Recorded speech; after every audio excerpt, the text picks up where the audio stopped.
वर्षातून एकदा येणारा सण बैलपोळा। या निमित्ताने शेतकरी आपल्या लाडक्या सर्जा राजाची बैल जोडी मोठ्या थाटामाटात सजावट करून सनई चौघड्याच्या वाद्यात मिरवणूक काढली जाते। त्यानंतर आपल्या सर्जा राजाला पुरणपोळी खाऊ घातली जाते।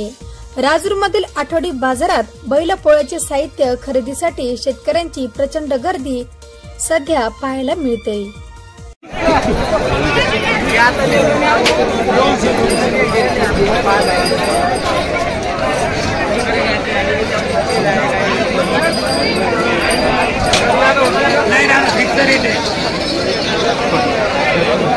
घेरो घेरो घेरो घेरो घेरो